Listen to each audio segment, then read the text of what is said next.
This now as we look at the wildest news stories and rumors you need to know, including AEW Dynasty ends with a huge fan backlash, Tony Khan defends the awful AEW booking, Drew McIntyre finally reveals the truth, there is real-life hatred between Charlotte Flair and Tiffany Stratton, Swerve Strickland fires shots at a WWE star, WWE's original plans for the Lucha Brothers, Bayley superfan looking for a WWE ID match, and much more.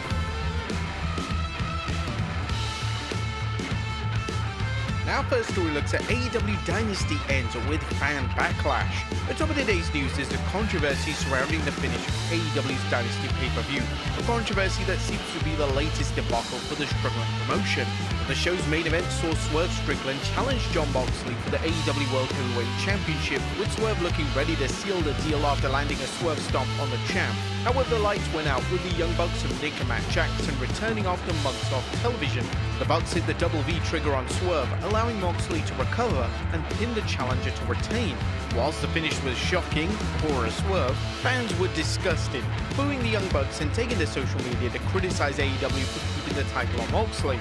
More than a few fans have blamed AEW's current woes, including lackluster ratings and poor ticket sales on the company, continuing to put the Death Riders on top, particularly Moxley as champion. However, as we'll see next, Tony Khan apparently happy with how things are going, as Tony Khan defends the awful AEW booking. AEW President Tony Khan addressed the controversial conclusion to Dynasty, telling the media during the event's post-show media scrum that he takes the fans' negative reactions into consideration when booking AEW. Absolutely, I take that into consideration. We had a lot of great moments for the fans tonight. Swerve was the most popular man in the house tonight. We had two great AEW World Champions having this match, and the return of the Young Bucks spoiled what was a great World Championship match on a night where there were a lot of fan favorite moments. That was obviously not necessarily the outcome that a lot of people were hoping for. As mentioned, fans were furious with the finish. Nonetheless, Khan's comments suggest that he was content with how things played out. As he said, on the other hand, I do think that Jon Moxley has been, from the very beginning of AEW, one of the most important figures from the very first pay-per-view we ever did. It's very interesting now. This creates a lot of intrigue to having the Young Bucks come back. It's important to remember we have not seen the Young Bucks in almost 6 months in AEW. And Tony noted the Young Bucks' role as AEW founding fathers and what they bring to the table. Khan's comments suggest that he thought that the return played upon the brothers' personas and how he can add to Swerve's story of wanting a second AEW World title. To see them come back this way and get involved and break up what could have been a great moment for the fans is consistent with the kind of character we've seen from the Young Bucks in recent years. I would say it creates an intriguing situation.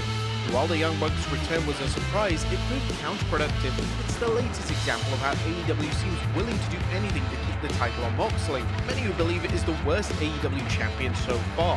While pro wrestling promotions have traditionally made money by having faces chase heels for the titles, there comes a time when a promoter has to take the title off before alienating too many fans. Do you think it's time for AEW to take its top title off Moxley?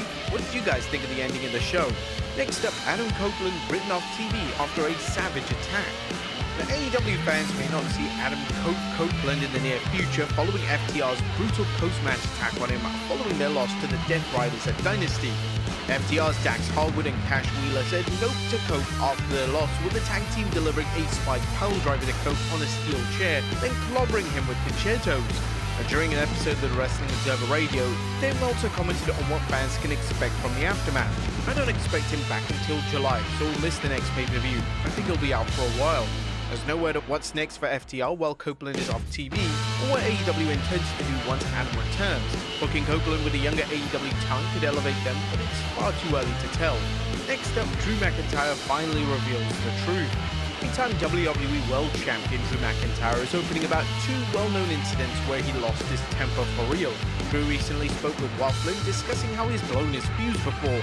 Yeah, I mean, I try to be professional these days, but whenever I get angry, it ends up on the internet like Drew storms out and is pissed off. McIntyre looked back at what happened when CM Punk returned to WWE at 2023 Survivor Series, saying, "You know, the night CM Punk returned, I may have definitely left the arena. I was so angry. Not necessarily about that. There were a couple of reasons. With Seth Rollins 20 feet away, shaking his fist, getting angry, swearing at him, and me, who left the arena because I was actually angry. Couldn't stand that close." But the Scottish psychopath also discussed his blowout at this year's Royal Rumble. At the Royal Rumble, something similar happened. So, you know, once every couple of years, exploding enough that it ends up on the internet, it's not too bad, especially for a Scotsman with anger problems. Now, it seems that the reports were 100% accurate, where Drew McIntyre was legitimately pissed off with not getting his spots in at the Royal Rumble and left the arena as a result. It was said that he wasn't too thrilled with his WrestleMania feud of going up against Damian Priest. Next up, a real-life hatred between Charlotte Flair and Tiffany Stratton.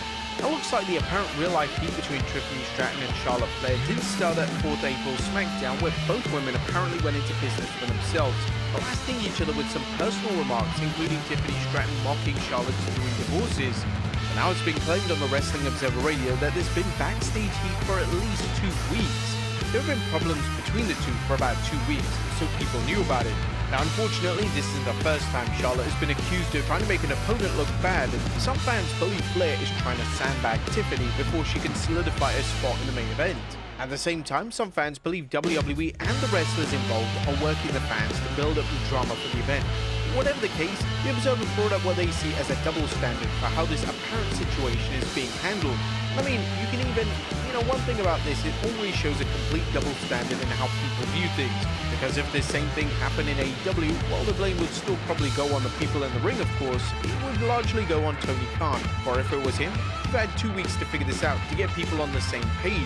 Blah, blah, blah, blah, blah. And WWE is probably putting all their efforts into making sure that Charlotte Flair and Tiffany Stratton work hard to keep things peaceful.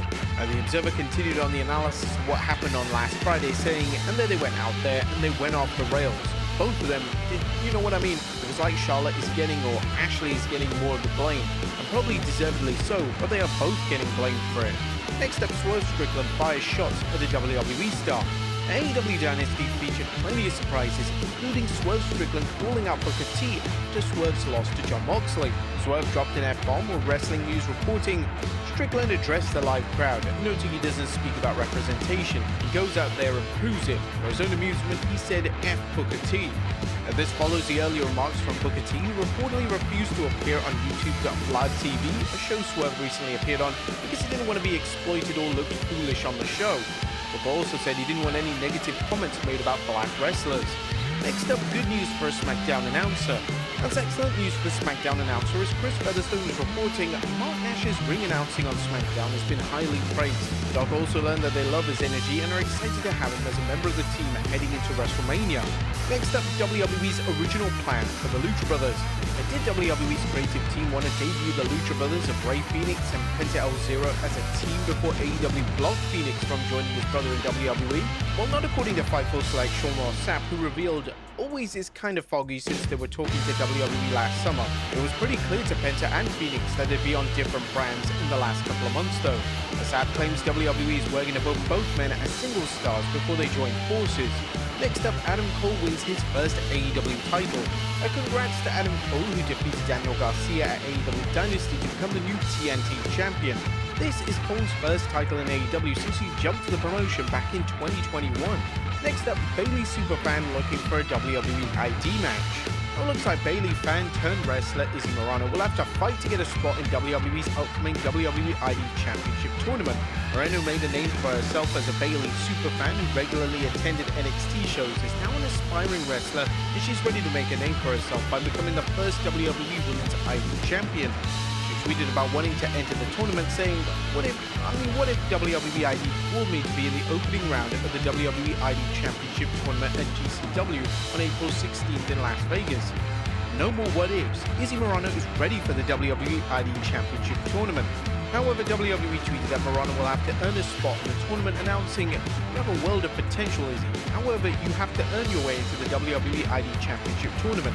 It'll be Izzy Morano versus WWE ID prospect Zara Zaka at GCW Wrestling presents the ID tournament on April 16th in Las Vegas. This will be a non-tournament match. Now, while the match is a non-tournament match, you never know when opportunity will be knocking, and Izzy could find herself replacing a wrestler who's unable to compete. Finally, John Cena's Peacemaker is back. Last but not least, fans of DC Comics' anti-hero, the Peacemaker, will be happy to know that the series is set to return this year. John Cena, who plays Christopher Smith, the Peacemaker, tweeted a teaser trailer and told the fans, "We're so excited for everyone to dance again with us. The DC Peacemaker family has such a special place in my heart. I really love making this season. Our season is ready to drop on August 21st. Will you guys be watching it?"